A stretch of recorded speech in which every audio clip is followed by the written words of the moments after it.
All right. Welcome everyone to Right Hand Technology Group's office hours with an assessor. As always, I'd like to thank Matt Gilbert with Baker Tilly for being with us again.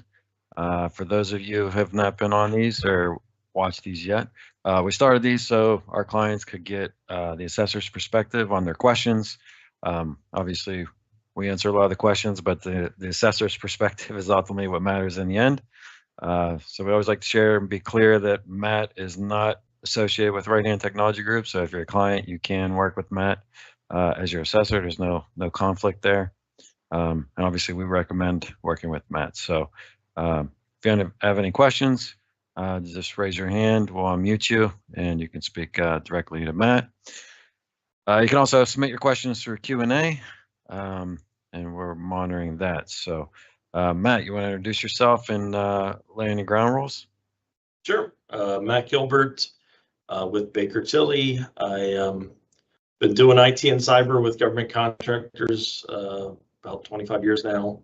When CMMC came out, I was involved early on. I was in working groups coming up with the assessment methodology. I was in the first class of assessors trained on conducting the assessments. We've been busy. I'm also on, I guess, on the board of the C3PAO Stakeholders Forum, which is a bunch of us C3PAOs kind of trying to advocate for our interest in this ecosystem, and we've helped some organizations get ready. We've done a number of things with CMMC over the years. So happy to answer questions. I can't get into too much specifics because I'm not going to do consulting over a WebEx like this.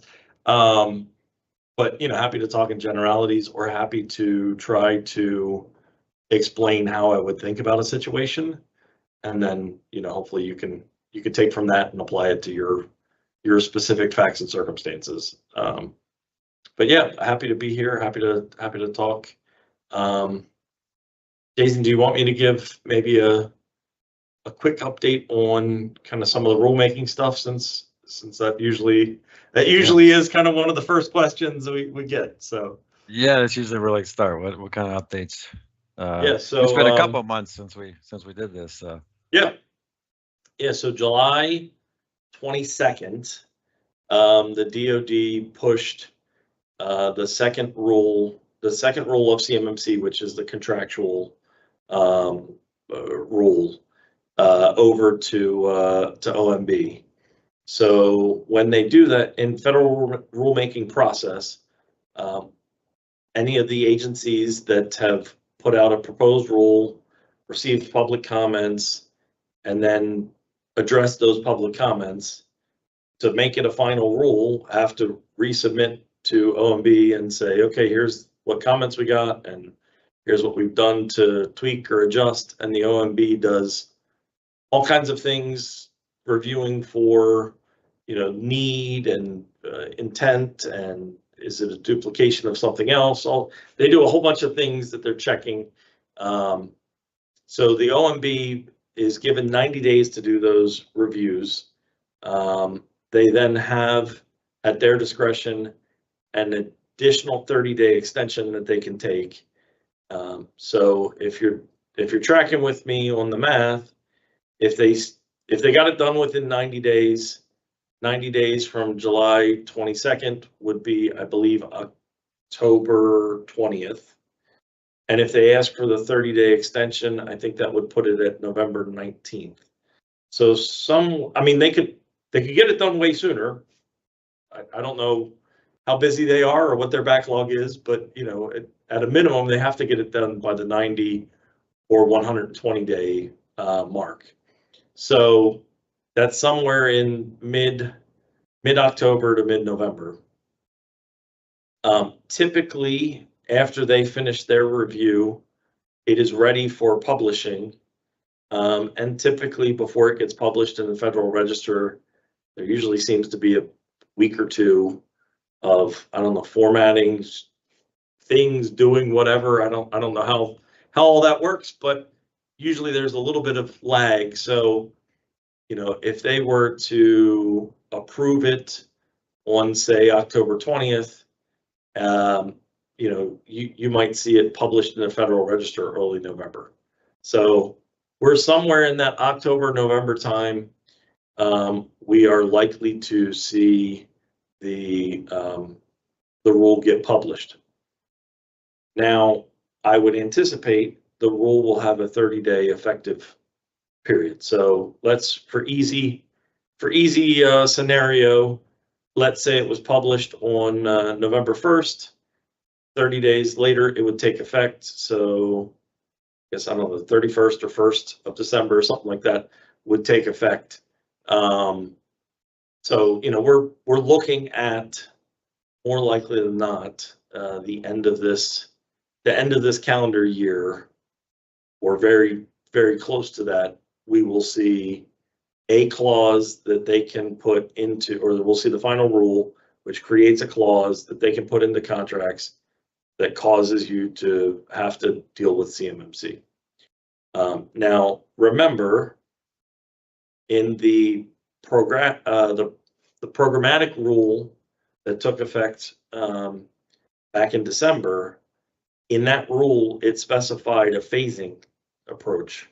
And it talked about when this other rule, the contract rule, takes effect, they will kick off the first phase, which for the first year, obviously contracting officers can deviate from this, but for the most part, most contractors for the first year will see a clause and be given the option to self-assess or certify in SPRS that, hey, I am CMMC level 2.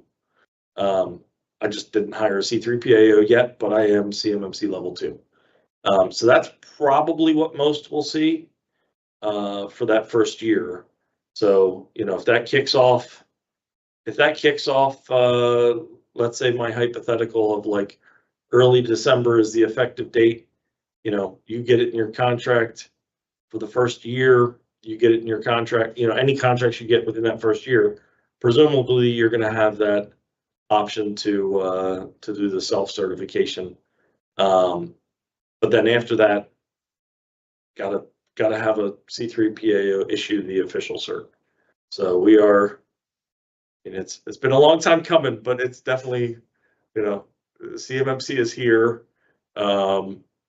There's no, I mean, I would bet, I wouldn't bet against it. That's a losing bet. You know, there's no doubt CMMC is happening.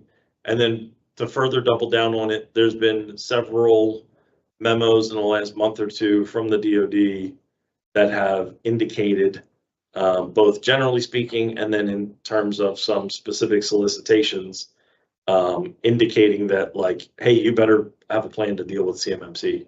And we need to know that you're going to be able to get CMMC certified. And, you know, there's been other communications even from Secretary of Defense indicating that CMMC is a major priority for protecting the information of the department. So, you know, lots of indications and lots of tangible progress that, you know, CMMC is the real deal, and got to get it figured out. Yeah, I guess again, kind of going back, this is already supposed to be, you're already supposed to be doing this with, if you have contracts already, right? With yeah, I mean the 7012 clause, what was that, 2017?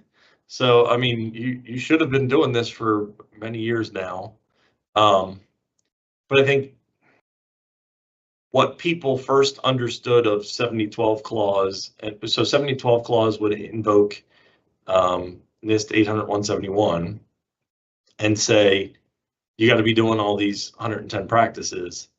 I think what people interpreted as acceptable back then is certainly a lot different than where we are now. And I think for many organizations, even if you maybe theoretically were doing some of these things capturing evidence or documentation that you could then hand to an assessor has been a bit of a rude awakening of like, oh boy, I do that, but I couldn't prove I did it. Well, some assessor like me is going to show up and say, hey, can you prove you did that? And you got to have some sort of documentation or evidence. So, I think a lot of people have advanced down the continuum that, what was good in their minds for satisfying that 7012 clause back in 2017 versus what they're doing now are definitely, there's a lot of maturity that's happened between those two times. Yeah, I mean, from my perspective, because I'm always on the sales side anymore, like, so I'm talking to a lot of prospects that are going to need CMMC. There still seems to be this, like, they think that like the starting point is when when the clause comes out, and not like the starting point, it should have already happened, and you need to get, because if you get a contract, I guess 2 months after that, even if you're supposed to self-attest, you're supposed to be 110 or like at that point. You need to be. Yeah, I mean, that's a very good point. Don't take the self, certification or self-attest, to mean that you are you can grade yourself easy. I mean, the requirements are the requirements, and you have to have them all in place. And if you make claims that, hey, I'm doing all these things, when in truth you're not doing those things, I mean, that is by very definition a false claim that you've made to the government. And the DOJ is, I mean, they're probably averaging one or two settlements a month on cyber false claims. And that was in the prior administration and in the current administration. So I don't think that is going to slow down anytime soon. I mean, maybe they never catch that you're lying, but if they become aware that you were misrepresenting and making a false claim, they have definitely shown a desire to go after people, and a lot of people have settled for large dollar amounts. So I wouldn't be doing that if I were, I mean, I guess do what you want, but I wouldn't do that. Yeah, I mean, you figure if you're not really doing what you're supposed to be doing, you're more likely to get breached. You get breached, you're supposed to report that. What is it, 72 or 24 now? I know there was some confusion. I think 7012 is still 72, but there's proposed rules that they want to get to 24. So, I mean, you should be, if you become aware of a breach, you should report, I mean, the when does the timer count gets a little bit, nebulous in a breach, right? Like if you're breached and 2 weeks later is when you discover that you were breached. I mean, hopefully it's not that long, but 2 weeks later you discover, I don't know. I mean, I guess technically you have 72 hours from when you identified it, but I still think I would try to communicate as quickly as I can. I mean, you got to figure out the facts to be able to make a communication, but yeah. But yeah, I mean, the point you were making though, of like, if you're lying about the stuff, you're probably more likely to be breached because you have less controls in place. And as soon as you have a breach, I would imagine someone is like, how in the world could you have been, perfect score and had a breach and it was caused by this? Like, that indicates you're not doing what you said you're doing. Yeah. But I don't know if there's a direct referral line from, the breach team to the DOJ. But it could just be as simple as a disgruntled former employee goes and becomes a whistleblower and says, hey, I know my former employer was saying they were good when they weren't good. There's been several of the settlements have involved whistleblowers, and those whistleblowers get a portion of the settlement. So yeah, just kind of. So I was just kind of, I guess, trying to make the point that you don't have to worry about they're just going to cut. DOD is going to come knocking on your door and say, prove it. They're going, like, something bad could happen that basically sounds the alarm on their side to look a little further into you. Yep. All right. I guess we ready to get into questions? Sure. Fire away.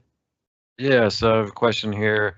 We're a small team, fully remote, using laptop and cloud SaaS applications. What's the best way to clearly define our scope?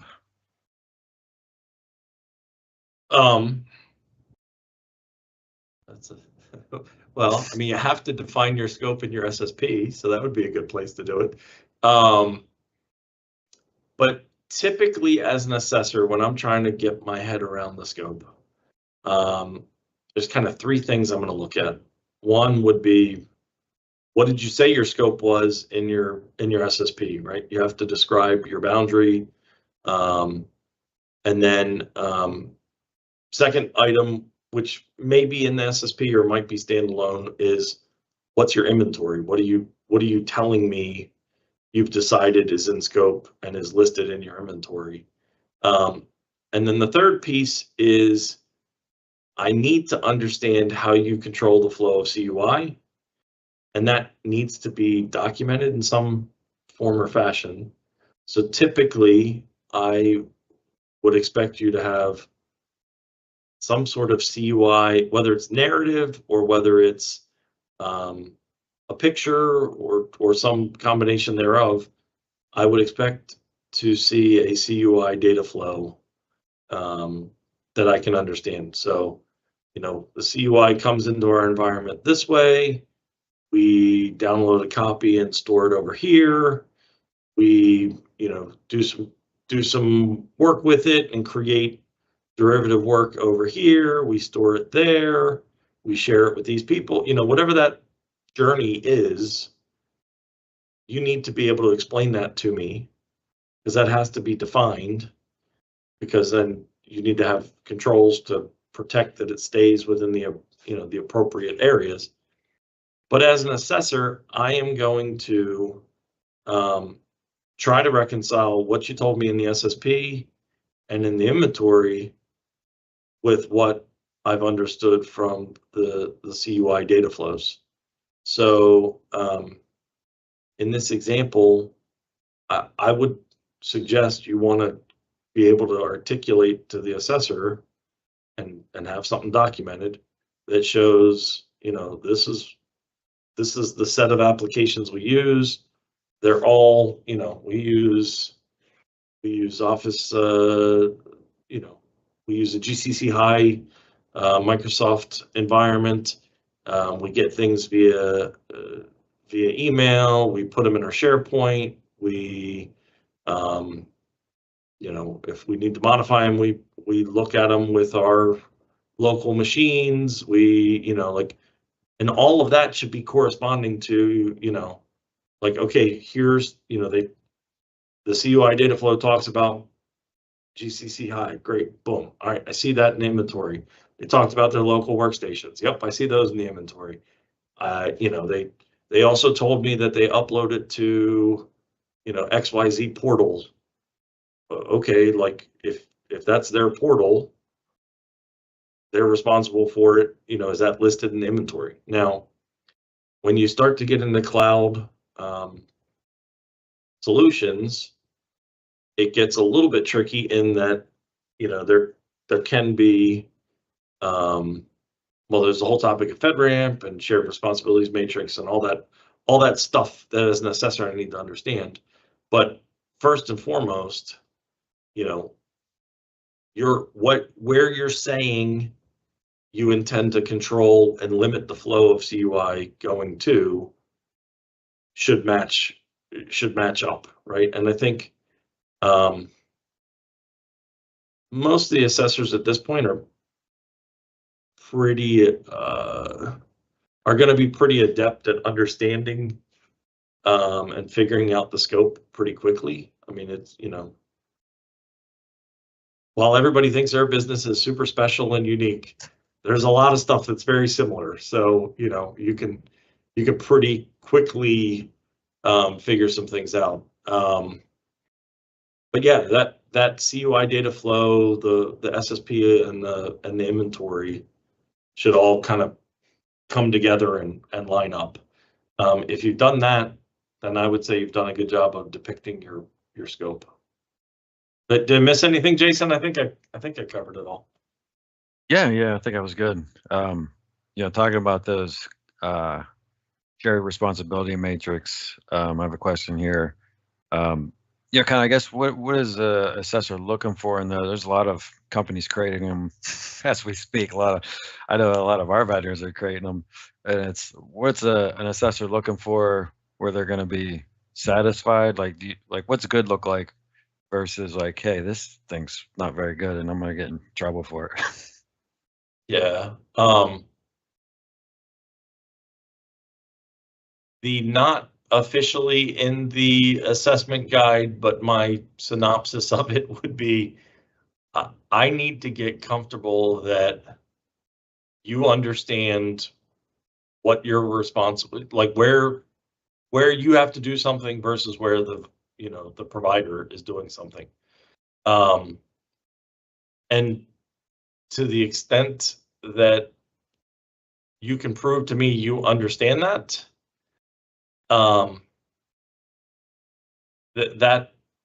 that's the most important thing. That's what I think most of the assessors are trying to get to is, so if if some vendor hands you a document and the document is, well, some of them you get are really great, like they're very thorough and well thought out, and they clearly articulate what you have to do versus what they've done, and they might even specify, hey, it's your responsibility to configure this setting. Well, geez, that like gets very prescriptive, very, that's very helpful. And then others are like, boy, oh boy, it's like, yeah, we're responsible for these 5 things, the rest are yours. Well, okay, like, what is that, like, what does that look like? So and neither one is necessarily on its face wrong. If you had a vendor who gave you a rather subpar responsibilities matrix, and then you, through conversations with them or through kind of understanding, figuring out, understanding how it works, you can supplement and explain that. As an assessor, I still probably could get, I could get there, but that's because like you would be able to demonstrate to me that you understand like what they're doing and what they're not doing. And for any of the things they're not doing, any of the 110 items that they're not doing, you can then explain to me what you're doing to cover that.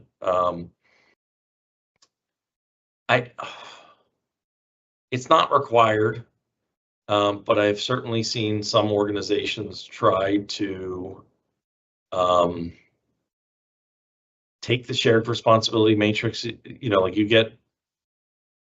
got 5 different vendors and 5 different formats, and it's like, kind of will drive drive you nuts.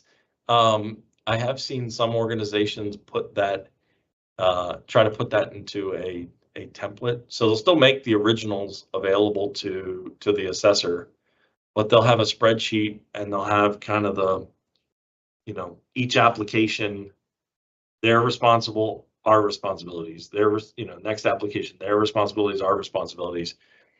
And that allows them to,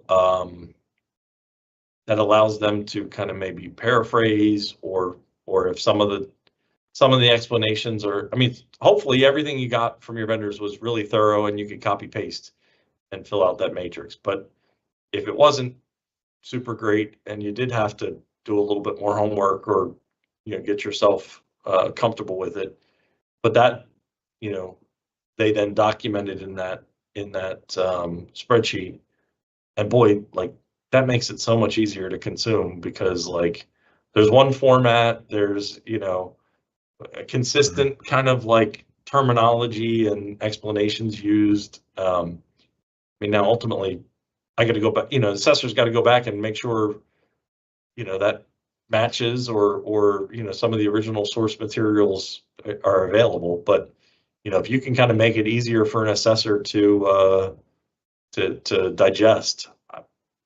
I'm a fan of that, but like I said, that's a nice to have, not a must have. Yeah. Okay. And I guess as far as those responsibility matrices go, if like what would signify that that third party provider needs to sit as part of the audit versus just, yeah, their responsibility is already covered in this and it's good. Well, I guess that's gonna. I hate to do this, but it's that's a little facts and circumstances dependent. I mean, if they are a cloud service provider and they are holding CUI, then they have to be FedRAMP or FedRAMP equivalent. And so, for the most part, if they've done FedRAMP properly, that should kind of stand on its own. And I would hope, they ought to be, able to well-versed and be able to give you a FedRAMP package and everything kind of fits together. So they probably might not need to be part of the assessment. I guess some of the big places, places would be, SIM and SOC, outsource SIM and SOC, companies like us, managed service providers are doing a lot of the IT management. Yeah. So if you're an ESP and not if you're an ESP who is not a cloud service provider, that's when it's going to be, much more of a, they're likely to be participating, that category. Like those who are CSPs are probably not. Those who are not CSPs but are an ESP and are handling CUI or handling security protection data, yeah, you're probably going to want them part of the assessment. Now there could be some scenarios where, maybe they've gotten CMMC certified and are trying to take a path of handing off their certification along with SSP and some of the other documentation to try to avoid like I'm sure they don't want to just attend every one of their customers, meetings. I mean, hopefully they're being proactive and will attend if need be, but if they can skip a meeting, they'd rather skip a meeting. I think that's fine. But that's really going to be kind of facts and circumstances. Like, what are you using them for? How complex is it? Can you explain it all? I mean, honestly, I guess I'll make a generalization, but I would prefer to hear from the company than from their service provider, because at the end of the day, the responsibility to protect CUI belongs to the contractor, and they're within their rights to hire service providers who can help them. But at the end of the day, they're not handing off the obligation to protect the information. So hopefully, if they've hired someone, they understand what that person's doing, and they have a basis for knowing that they're doing the right things, and ultimately that they're just supplementing their team with this provider, but ultimately they're the team collectively is going to protect and do the right things to protect CUI. Okay. Yeah, some of these questions come from just various conversations I've had with smaller manufacturers or shops that are considering going through for CMMC, basically to get into the space. So this was kind of where this one's come from. So they were, in this instance, this hypothetical company is on commercial, and we've already talked about commercial, and if you're not getting CUI over email, you can have an incident response plan as long as you can show that you actually know how to handle it if it does come over there. I know that I won't say you're definitely going to pass, but you might be able to pass. The question was if they decided to go to GC, say they got certified, so they got through, they're on commercial, they had all the right policies, procedures, evidence to prove that, you know, they don't get CUI. But then they decide to go to GCC High later for whatever reason. Maybe roles have changed and all that. Is that a triggering event? You know, to like recertify? So the language is vague. You know, it talks about if there's a major change. Well, what's major, right? I Yeah. would certainly say, you know, if you told me you have 50 employees, so you have 50 laptops, and we did the assessment, and then, you know, a year later you win some huge contract and your 50 employees grows to 200 employees, but so you have 200 laptops now and you've issued them, you know, with the same images and the same setup and, you know, all the same security tools and capabilities. I mean, in some sense, like, boy, like you are, you know, much larger, 50 employees to 200 companies, that's a major change in theory. Mhm. But from an assessor perspective, I don't know. I mean, it's all the exact same controls, the exact same tools. I don't think that's a major change. Now your question of, I usually use an example of like, oh, you were on, you know, Microsoft's environment and you switched to AWS. Well, boy, that feels like a major change because that's like a whole different technology stack and different controls and all that kind of fun stuff. Yours is somewhere in the middle. I would tend to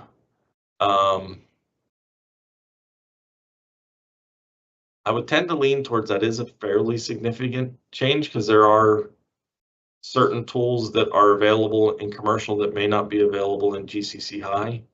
But if all of the tools stayed consistent, you're just moving from one Microsoft environment to a different one, but you're using all the same tools. I don't know. I think you might be able to make a fairly compelling argument that, like, yeah, that wasn't a major change. It just, you know, we might be paying a lot more money for the licensing, but, you know, everything else is pretty Yeah. much the same. But then again, I'd also look at it, you know, I always try to be practical. You know, if you've done that 2 years into your certification, but geez, you're about to get, you know, have to get certified a year later, you know, because the certifications are good for 3 years. So if you're more than like a year and a half into your certification and you did that and you're on the fence, I don't know, I might just go get certified because I might just go, you know, like you're already halfway through the useful life, if you will, of your certification. The other thing I always like to mention to people is, and we'll have to see how the DoD behaves, but they can, while the certification is good for 3 years, they can specify in their solicitations things like, you know, we want you to be certified with a certification that has more than 6 months worth of, you know, life to it, or however they're going to phrase it. So I don't know how they're going to handle that. I mean, if I were a contracting officer, I certainly wouldn't want to award a contract to somebody whose certification expires and can't renew. Like that would certainly be problematic. I'd much rather award to somebody that's got like 2 years of runway on their certification. But, you know, so I guess where I'm going with that and tying it back to your prior question, you know, you're probably not going to make it 3 years on most certifications anyways, because if the DoD starts saying like you need 6 months of lifetime, well, then that forces you to get your recertification in 2.5 months. And if we're at 2.5 years, and so if you're at the 2-year mark making this change that you're not sure is major, but geez, you might only have 6 months left to go anyway. So, like, boy, it just feels like, to be safe, I'd go get the certification redone. Yeah.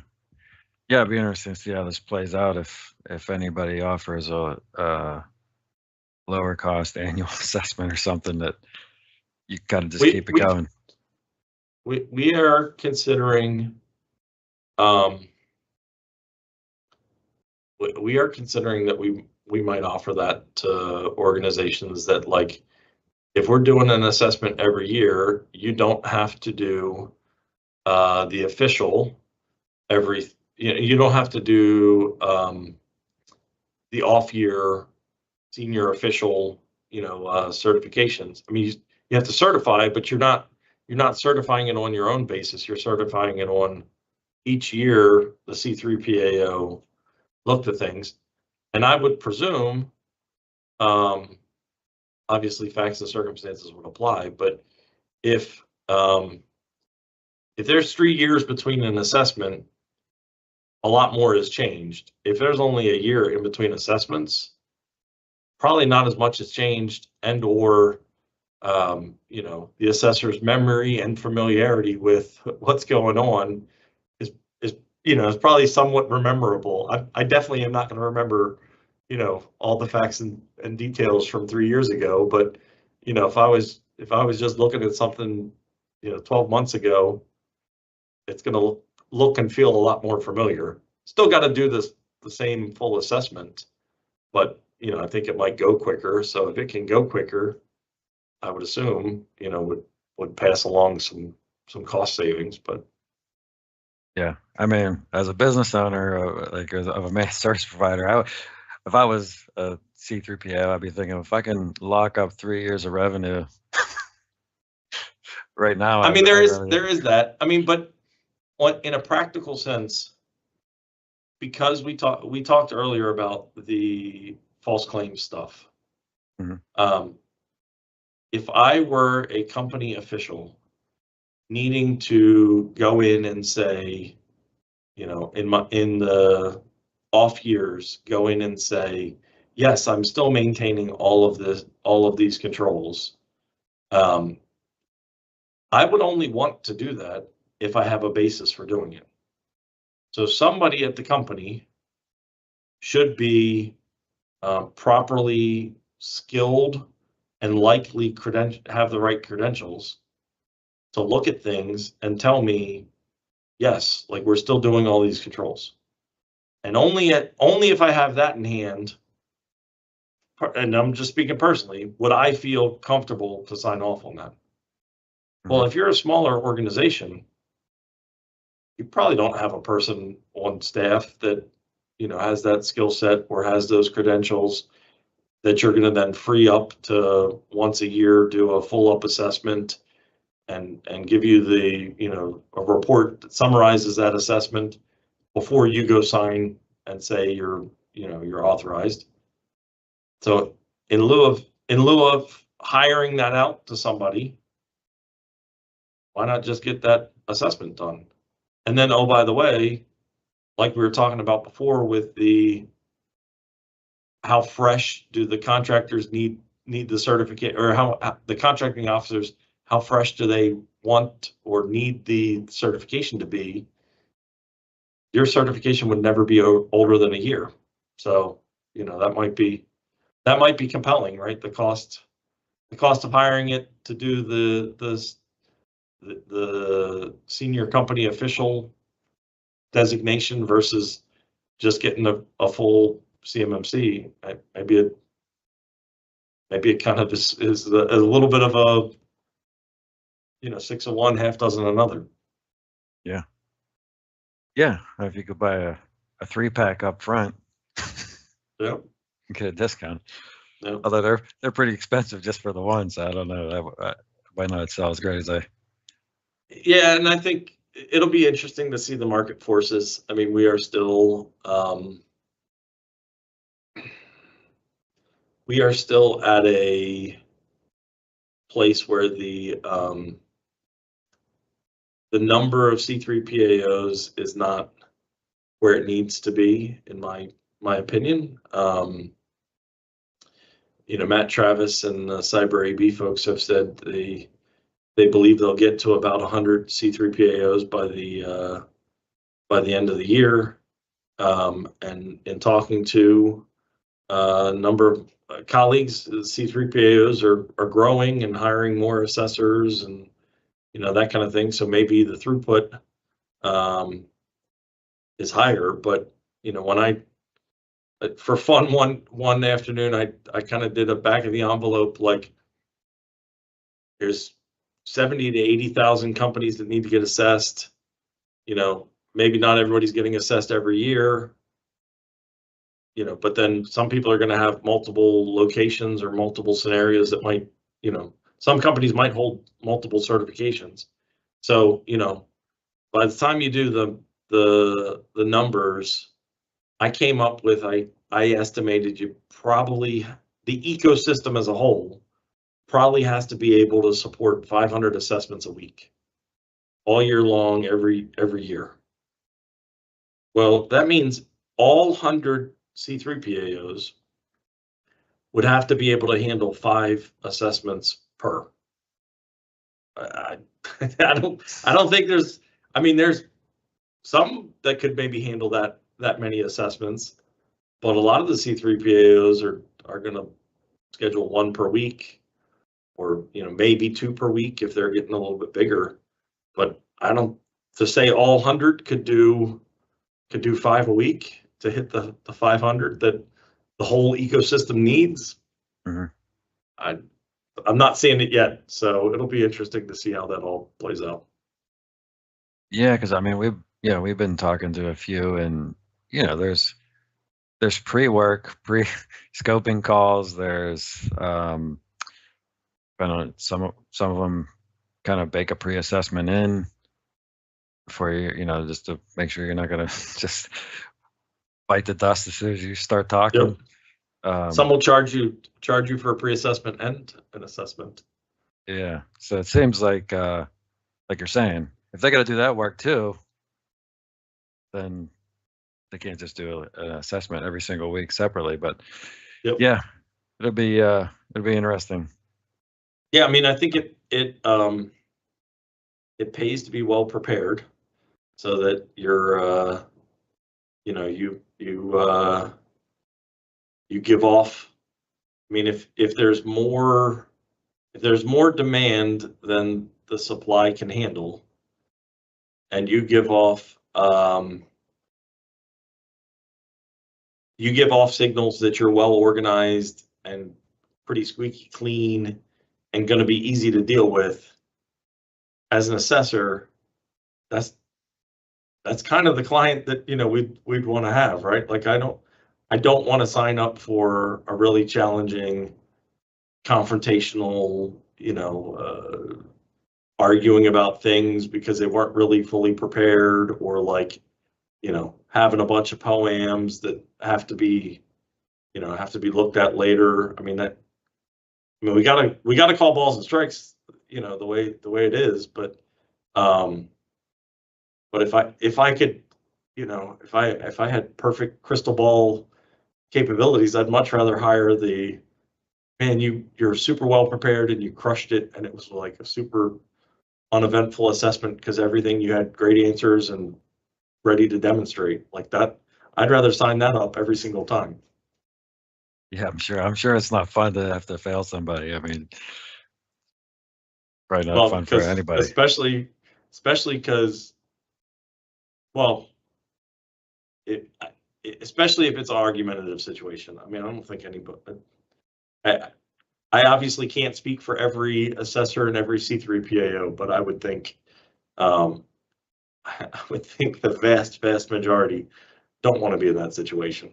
They want to. So that's why a lot of them are doing those pre-assessments. Is I'd much rather identify a fatal flaw in a low stakes environment and tell you, like, hey, you got to go, like, I can't tell you how to do it because I can't do consulting and then do the official, but like, this is a fatal flaw, like that's not right.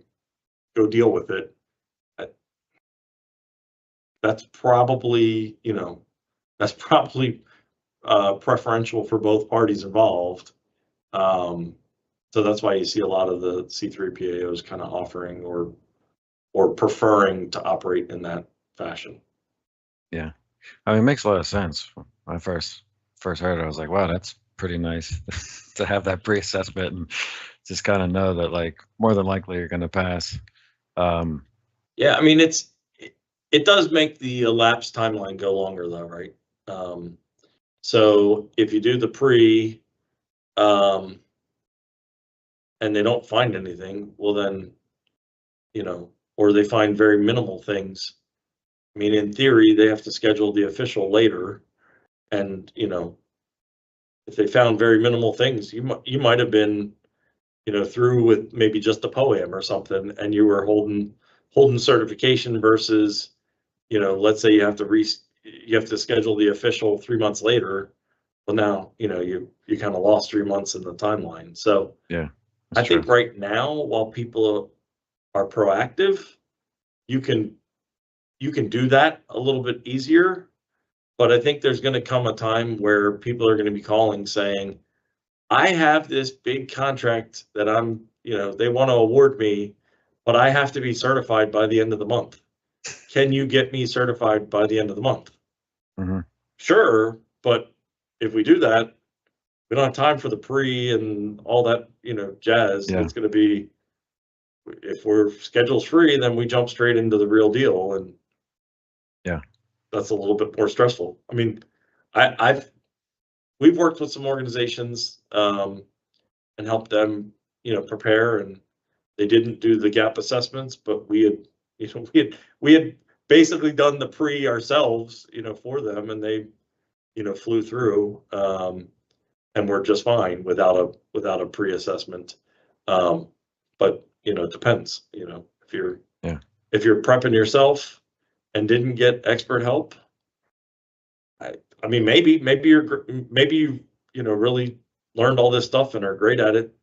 But I would think a lot of organizations, if I'm talking to them and they tell me, "Oh, I just figured it out on my own," I mean, that's kind of a red flag that, I mean, maybe, but I'm gonna ask them tough questions, and if you can speak the lingo and answer the questions back and demonstrate that you clearly have a very strong working knowledge of the assessment guide and the scoping, guidance, like, I might start to not think it's a red flag, but usually if you tried to figure it out on your own, you might have made some mistakes.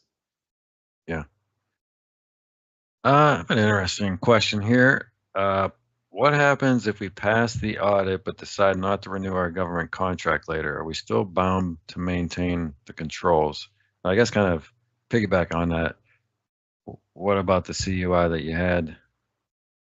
Yeah, that's what I was thinking. That's a first time question. I haven't thought through this one. Um, so let's say you had a contract awarded on January 1st, and you had happened to be certified that same day, and then you decide, um, the contract ends in June, and you decide no more government contracting work for me. Um, yeah, I think it comes down to, do you possess any CUI? If you have properly disposed of the CUI, and you no longer have a current contract, and there's no obligation. Well, I guess if you've gotten rid of the CUI, you'd be okay. I mean, I don't know. There's some. I'm not a lawyer, so I guess I got to throw that Yeah, out there. But I don't know how long you're required to retain the documentation. But if you didn't have any CUI, theoretically, you no longer have an obligation to protect the CUI. It, you can go it back to is what bad it is. security. Yeah. I mean, I don't know why you do that, but Yeah, yeah. I mean, like, let's say maybe more apropos, you're a company that has commercial and government contract customers, and you sell off your government contract line of business to somebody else. But you had solved for CMMC holistically, Well, you got rid of those contracts and maybe some of those people went with, you know, the business that was sold. The remaining commercial business doesn't have any CUI. And as long as you can kind of confidently prove that, like if you can say like, oh, well, the server where we kept all the CUI was literally part of the assets acquired by the new company. It went with that business. Yeah, at that point, you don't need to renew your CMMC certification. Why would you? I mean, unless you're planning to then get back into the business, but yeah, you wouldn't have to. Yeah, I'm assuming the contracts say something about how long you gotta. I'd have to go look it up. I know there's stuff in there about like if you're doing cost reimbursable work for the government, you have to keep your books and records, and I think that's 7 years. But if you were doing like a fixed price contract, and you made arrangements to return any CUI or properly destroy that CUI, and there's not some other requirement in the contract, you might be able to properly dispose. I mean, I keep records of having done all of this stuff, like, you know, how to keep some evidence that you destroyed the CUI and properly disposed of it. But yeah, but consult with your lawyer to be 100% certain. But you know, if you don't have, the whole point of CMMC is to protect CUI. If you no longer have CUI, you might adjust some of the controls. Yeah, so it sounds like you need to do a good job of making sure you know where it all is and you destroy it all properly. And yeah, I mean, but it's not in your backups. And yeah, I mean, that's your, if you've done scoping properly, you should know where it all is, right? Because that's the whole point of getting the scope right, is knowing where the CUI is, because anywhere that CUI is stored, processed, or transmitted becomes an in scope, you know, CUI asset. So we yeah, I'm just thinking of some of the folder structures I've seen in manufacturers on their servers, and you know, you got the sales folder, and it's got your, like you said, your commercial clients plus your government clients, and the CUI document might be 8 layers down in the folder structure in various folders. So that's kind of what I was thinking about. But I guess you'd also, yeah, again, you'd have to make sure that your backups, you know, if you had backups going to that server and you got 10-year retention on the backups in the cloud, and you know, obviously that's got to be FedRAMP where you're storing it. But if you go like, oh, I don't need FedRAMP anymore, I'm just going to move this, then you move all those backups. But you could get sideways pretty quick, right? Like, oh, I don't need FedRAMP anymore. You downgrade, and now you've got a problem, right? Because it's no longer properly protected. But you know, I don't see in practice. I don't see a lot of people who are walking away from government contracting. I mean, it's got its pros and cons, but you know, if you decide to get into government contracting, usually you tend to stay doing government contracts. But yeah, we actually had a client that shut down. They literally shut the business down because the parent company that owned it was out of Taiwan, and I guess they just decided we're not. Oh, okay. But I mean, we worked with them, pretty much got like most of the stuff in place, and they were like, I mean, they were like, honestly, they were a dream client. Like, they were awesome, but they just made a corporate decision. We're shutting it down. Well, there you go. Wasn't fun for us. Was that? You know, we loved working with them. Yeah, well, no, it's that's interesting. Yeah, I mean, I guess there's an exception to every rule, but yeah, obviously, I don't know what went into that decision, but it was. I know. Yeah, it was like a big thing. We worked with them for probably, well, since 1.0 came out, we were working with them to help them get ready. And then it was end of last year they shut down. You would have thought maybe they would have like spun off the business or something and tried to get some value for it, but yeah, I mean, I think they sold the equipment and all that stuff, but yeah, it was a bummer. Like I said, it was honestly probably our favorite client. So it's like, come on, guys, let's shut down. Like, seriously? Yeah. But no, I mean, getting back to your point I think you made before is like, none of this stuff is, is bad for commercial business either. I mean, like having, like all of the things that are being asked for are things that are just smart ways to secure and protect your environment. Now, there are some unique nuances like the FedRAMP thing and like FIPS validated encryption, where, if you didn't have to use FIPS validated encryption, you might be able to use a different solution or something like that. And that's not going to make you less secure. But for the most part, a lot of this stuff, like, wouldn't stop having an incident response plan. I wouldn't stop, using multi-factor. I wouldn't stop, having, vulnerability scans done. I mean, all those things are going to help make sure you don't get breached for whatever business you're in. But Yeah.